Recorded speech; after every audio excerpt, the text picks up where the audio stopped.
अस्सलाम वालेकुम। Welcome to my channel suspense horrible stories.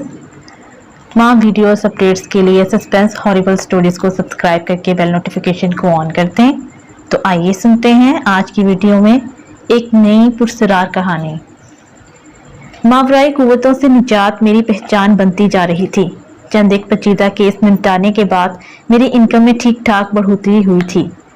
Zubair के तवसत से लिया गया कर्जा मैं वापस कर चुका था और मेरा ऑफिस भी अच्छी तरह से सेट हो गया था। आज भी हस्ते मामूल में अपने ऑफिस में विराजमान था कि मेरे ऑफिस में एक गोरा दाखिल हुआ। मैं मबहूत सा होकर इसे देखने लगा। वो शाहना अंदाज में चलता हुआ मेरे टेबल के पास पहुंच गया। मैं दीदे फाड़े से देख रहा था। इसने मुसाफे के लिए हाथ आगे बढ़ाया तो गोया मुझे होश आ गया।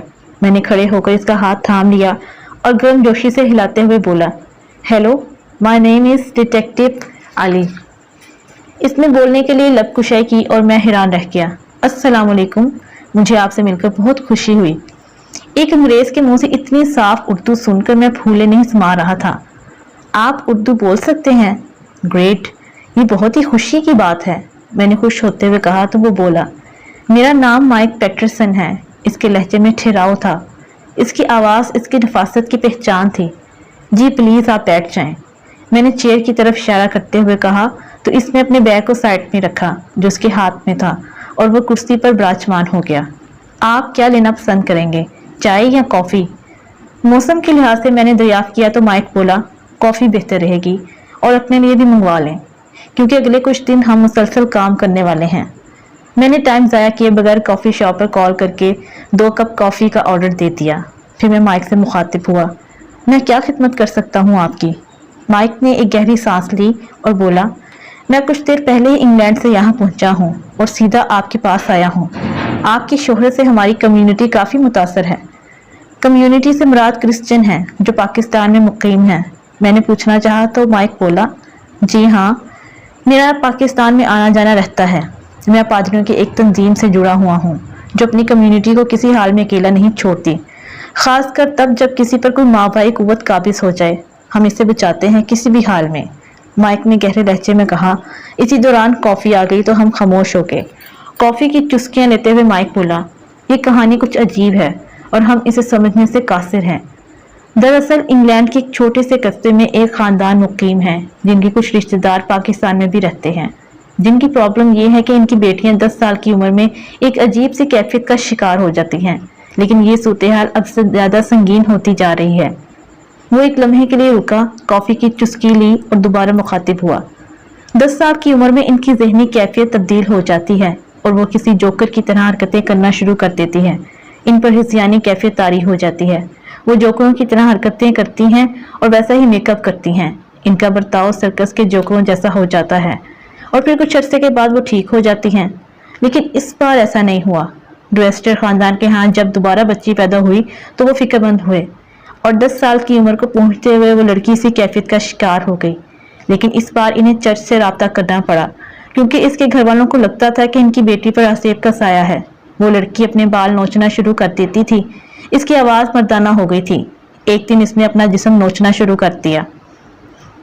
फिर यकदम वो उठी और चिल्लाई, पैराडाइज 1903।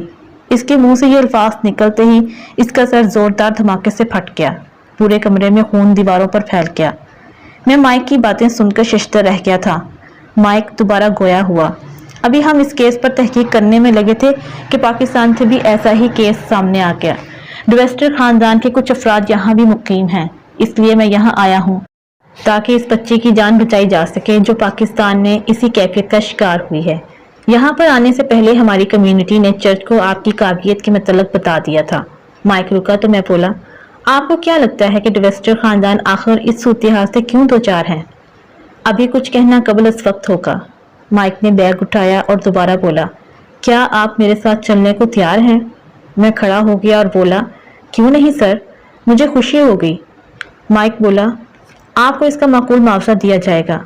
फिर हम दोनों मेरी गाड़ी में इस बच्ची के घर की तरफ चल दिए। जब हम बच्ची के घर पहुंचे तो दरवाजे पर हमें इसका बाप बेचैनी से टहलता हुआ मिला। हमें अंदर दाखिल होता देखकर वो तेजी से हमारी तरफ बढ़ा और हमारे साथ लैग करने के बाद बोला, मिस्टर माइक, हम चर्च के इस एहसान का बदला नहीं चुका सकते। बेशक खुदा सहूलतें पैदा करने वाला है, اور ڈیٹیکٹیو علی ہم آپ کے بھی مشکور ہیں۔ میں نے مسکرا کر کہا، نہیں ایسا مت کہیں، یہ میرا کام ہے۔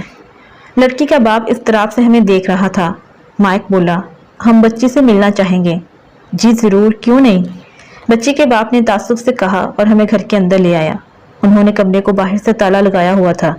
اس سے حالات کی سنگینی کا بخوبی اندازہ لگایا جا سکتا تھا۔ بچی کے باپ، جس کا نام سلیم مسیح تھا، نے دروازے کا لاک کھولا تو یہ دیکھ کر میں دنگ رہ گیا کہ بچی کو انہوں نے بیڈ کے اوپر رسیوں سے باندھا ہوا تھا۔ اس نے ہمیں جیسے ہی اندر داخل ہوتے ہوئے دیکھا تو چیخی، اور اس کی آواز سن کر ہمارے اوسان فتح ہو گئے۔ اس کی آواز بھاری بھرکم مرد کی طرح تھی، لیکن اس آواز کے درمیان میں ہم بچی کی دبی دبی مہیب سی آواز بھی محسوس کر رہے تھے۔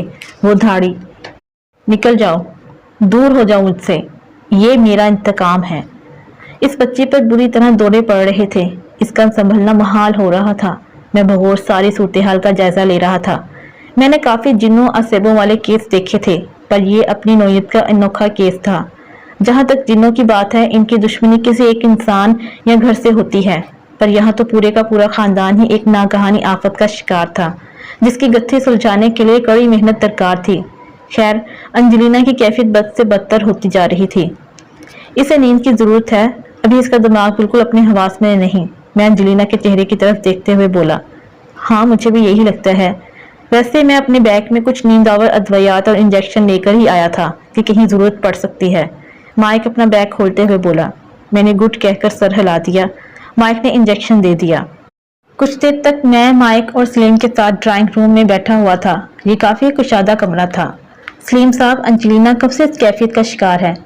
اس دوران کسی سے وہ ملی ہو یا اکیلی کبھی گھر سے باہر گئی ہو؟ ذرا تفصیلات بتائیے گا۔